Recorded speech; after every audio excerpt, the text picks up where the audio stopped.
고혈압에 반대되는 말이 뭡니까? 저혈압이죠. 협심증, 비슷한 말입니다. 심장마비. 이 다 저혈압과 심장마비와 협심증은 비슷한 성질을 지니고 있는 것입니다. 심장의 동맥이 좁아진 것이 협심증이죠. 고혈압의 원인은 몸 전체적으로 피가 돌지 못하는 것이 원인입니다. 저혈압은 심장 그 자체에 피가 돌지 못해서 심장이 힘을 쓰지 못할 때 저혈압이 발생하는 것이라는 것을 알아두시면 좋습니다. 심장의 관상동맥이 좁아진 것을 협심증이라 하는데, 관상동맥이 좁아진 근본 원인은 심장의 모세혈관이 막히기 때문입니다. 동맥이든 관상동맥이든 동맥 그 자체에도 모세혈관이 있습니다. 그러니까 굵은 혈관에 있는 모세혈관이 막히면 혈관에 장애가 일어나게 마련이죠. 심장의 근육에도 피가 잘 돌아서 산소와 영양을 공급받아야 힘차게 일을 할 수 있습니다. 그런데 심장의 모세혈관이 찌꺼기로 막혀서 심장 그 자체에 피가 잘 돌지 못하면 심장이 힘이 없어서 피를 제대로 뿜어내지 못하여 피의 압력이 낮아진 증세가 바로 저혈압이라는 것이죠. 그 힘이 멈추면 바로 심장마비가 되는 것입니다. 그러니까 할 필요도 없겠죠. 심장의 모세혈관을 청소하여 심장의 기능을 살리는 방법은 이 자정요법밖에 없습니다. 평소에 심장이 자정요법으로 잘 정비되어 있다면 저혈압은 물론 심장마비도 오지 않습니다. 심장병은 어느 날 갑자기 오는 것이 아닙니다. 오랫동안 혈관이 조금씩 막혀서 심장병으로 이어지는 것입니다. 이 협심증의 근본 원인은 심장 전체에 깔려있는 그 모세혈관들이 조금씩 막혀서 결국은 관상동맥의 모세혈관도 막히게 되고 관상동맥 그 자체가 결국은 혈전으로 막히게 되는 것입니다. 현대의학의 눈으로 보게 되면 관상동맥 그 자체가 막힌 것을 협심증이라고 생각할 수 있지만, 근본 원인은 심장의 모세혈관이 막혔다는 것을 알아야 하는 것입니다. 이 현대의학에서는 관상동맥을 뚫기 위하여 용수철 확장 수술이나 풍선 확장 수술을 해보지만 머지않아 또 막히게 되는 것입니다. 그 이유는 바로 모세혈관, 막힌 모세혈관이 뚫리지 않았기 때문인 것이죠. 이 막힌 모세혈관을 열어주는 방법은 자정요법밖에 없습니다.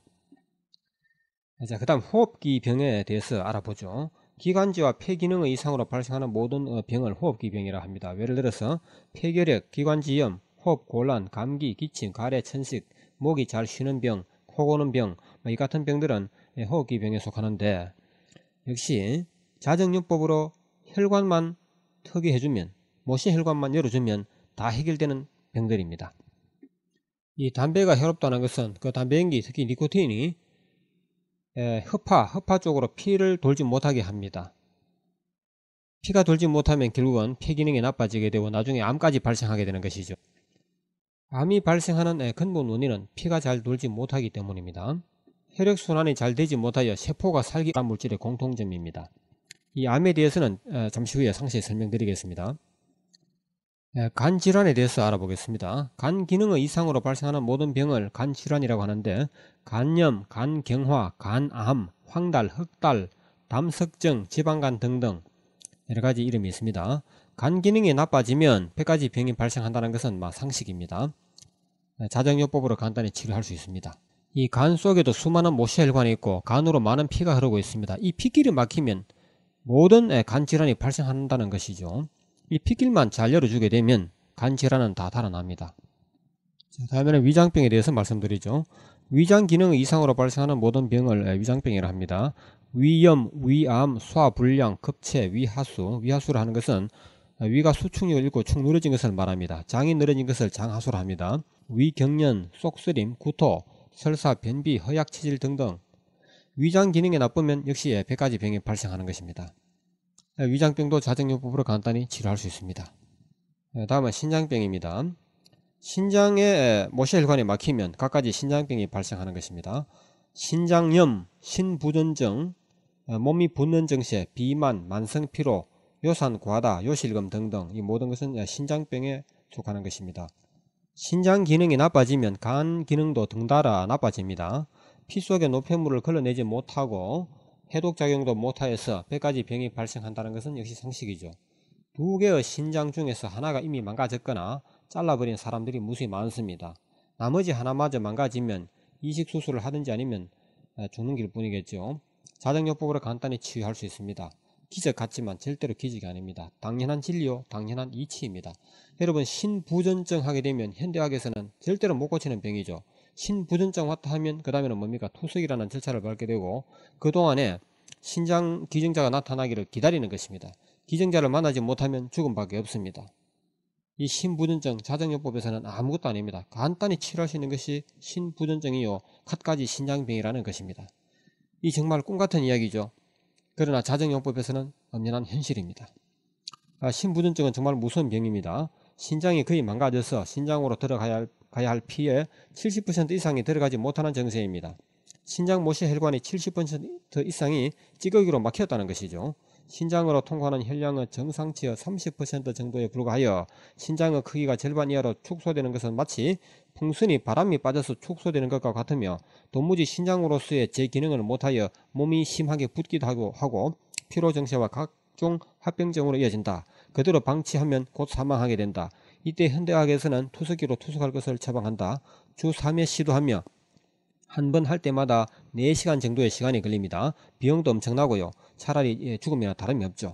그 중에서도 신장의 잔여 기능이 10% 이하, 다시 말해서 90% 이상의 모시혈관이 막힌 상태를 말합니다. 이런 것을 말기로 해주는 것이 아니죠. 의사라고 해서 다 눈병을 고쳐줍니까? 아니죠. 안과라 하여 특별히 눈병을 전문으로 치료하는 의사가 따로 있습니다. 그러나 자정요법에서는 그런 게 없습니다. 무슨 병이든지 자정요법 하나로 치료한다는 이야기죠. 눈병을 다른 말로 말하면 피 안 도는 병입니다. 피만 잘 돌게 하면 눈병도 다 낫고 다 외방이 된다는 것이죠. 눈 쪽으로 피길이 막히면 눈물도 나오지 않고 침샘 쪽으로 피길이 막히면 침도 나오지 않습니다. 시력 감퇴, 안압, 백내장, 녹내장, 이 백내장이라 하는 것은 뭐냐 하면요. 이 발에 피가 돌지 않으면 발바닥에 군살이 생기죠.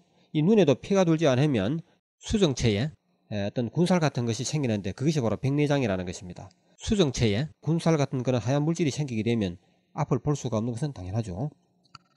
녹내장, 시신경, 마비, 바람 쐬면 눈물 나는 증세, 충혈, 눈 다래끼 같은 거 심하면 실명하여 장님이 되어버립니다. 이런 눈병들은 자정요법으로 간단히 치료할 수 있다면 여러분 믿을 수 있겠습니까? 그리고 입병이라든지 치통, 풍치, 잇몸병, 귀병, 코병 하나로 뭉쳐서 말씀드리겠습니다. 입 쪽으로 피가 돌지 않으면 갖가지 입병이 생깁니다. 치통, 풍치, 이런 잇몸병 이런 것은 모두 입 쪽으로 혈액순환이 되지 않아서 발생하는 병입니다. 귀병, 코병도 다 그렇습니다. 찬 것을 마시면 이빨이 시린 증세도 마찬가지고요. 입속이 마르는 증세, 턱근육의 통증이나 마비, 코와 귀에 관련된 병이라든지 귤림, 중위염, 청각장애, 축농증, 비염 등등 이 모든 것은 그 방면에 피가 흐르지 못하여 발생하는 병입니다. 자정요법으로 피를 잘 흐르게 하게 되면 모든 병은 사라지는 것입니다. 외방도 되는 것입니다. 옛날부터 그런 이야기가 있죠. 여름철에 시원한 따님이 돌을 베고 잤더니 입이 삐뚤어지더라. 즉 턱근육이 마비된 것입니다. 또 술을 먹고 들어온 남편이 너무 미워서 청마루에 그대로 누워있도록 버려두었더니 중풍이 왔더라는 겁니다. 그 싸늘한 마루 바닥에 잠을 자고 나면 그 부분이 얼어서 피가 돌지 않으면 바로 중풍과 연결될 수도 있는 것입니다. 이 모든 것은 혈액순환이 안 되는 데서 오는 병이라는 것을 그렇게 이해를 하시면 되겠습니다. 수많은 종류의 병이 있고 이름도 갖가지입니다. 그러나 그 이름을 다 외우려면 어렵죠. 병의 종류가 워낙 많아서 우리는 다 암기할 수조차 없습니다. 그것을 한마디로 피 안 도는 병이라고 하면 정확합니다. 그리고 피를 돌게 하면 낫는 병이라고 해도 정확한 말입니다. 어떻게 하면 피를 잘 돌게 할 것인가? 어떻게 하면 막힌 모시혈관을 열어줄 것인가? 그 방법은 간단한 자정요법밖에 없다는 것입니다. 이 합병증은 무엇일까요? 여러가지 원인이 합쳐서 오는 병을 합병증이라 하고요. 때로는 여러가지 병이 한꺼번에 겹치는 것을 합병증세라고도 합니다. 2가지 이상의 장기 기능에 이상이 있음으로 인하여 발생하는 모든 질병을 합병증이라고 하고요. 이 피부병, 예를 들어서 아토피라든지 골다공증, 관절염, 당뇨, 암, 만성피로라든지 노화, 주름살 이런 것은 일종의 합병증에 속하는 것이고요. 그리고 엄격한 의미에서는 모든 병은 합병증이라고 할 수 있는 것입니다. 병이 올 때는 반드시 한 가지 원인에서만 온다기보다는 거의 2가지 이상의 원인에서 오는 경우가 대부분이죠. 그래서 엄격한 의미에서 모든 병은 합병증이라고 해도 과언이 아닙니다. 이 생리통, 생리불순에 대해서 말씀드리죠. 남자들은 잘 모른다고 하겠지만 생리통이나 생리불순으로 고생하는 여성이 많습니다. 자궁암이나 자궁의 혹동으로 인하여 40대 여성의 40%가 수술로 자궁을 드러내고 없다는 사실은 매우 충격적인 일일 것입니다. 자궁이 없어도 생명에는 물론 지장이 없다고 합니다. 그렇다고 하여 가볍게 얘기할 문제는 결코 아닙니다. 자정요법으로 간단히 치유하고 예방할 수 있는 병입니다. 안타깝게도 수술까지 한다는 것이죠. 피부병에 대해서 간단히 말씀드리죠. 아토피, 건성피부, 섭성피부, 검은피부, 피부빈혈, 주부섭진, 비듬, 심한 가려움증이나 습진, 여드름, 기미, 주근깨, 검버섯, 딸기코, 딸기피부, 종기, 뾰루지, 각종 피부혹, 염증, 백선, 피부 탈모, 등이 돌처럼 굳어지고 갈라지는 그런 거북 등, 이 같은 피부병은 피부 그 자체의 혈액순환이 나쁘기 때문이라고 생각하기가 쉽습니다. 물론 그것도 맞긴 합니다만 그보다는 신장이나 간, 위장 등의 주요 장기의 혈액순환이 나쁜 것이 원인이 되는 경우가 대부분입니다. 이 모든 것은 자정요법으로 간단히 치유가 됩니다. 이 아토피라는 피부병은 제가 알기에는 여러가지 피부병 중에서도 늦게 생겨난 이름이라고 생각됩니다. 아무리 치료해도 잘 낫지 않으니까 아토피라는 그런 말을 붙여본 것이죠. 아토피 피부병이나 일반 피부병이나 다 같은 거예요. 원인은 신체에 피가 돌지 않아서 발생하는 병입니다. 아시겠습니까? 아토피에 대한 설명을 제가 읽어볼게요. 아토피도 일종의 피부병에 불과하다. 이름 모를 피부병을 고치지 못하여 어린 것이 모진 고생을 하는 장면들을 TV 방송으로도 여러 차례 보았다. 큰 치료비를 모금하고 병의 위험성도 널리 알릴 목적으로 방송에 보도하는 것이겠죠. 자정요법으로 보기에는 아토피성 피부병이라는 용어도 피부병을 치료하지 못하는 핑계로 현대하게 만들어낸 것입니다.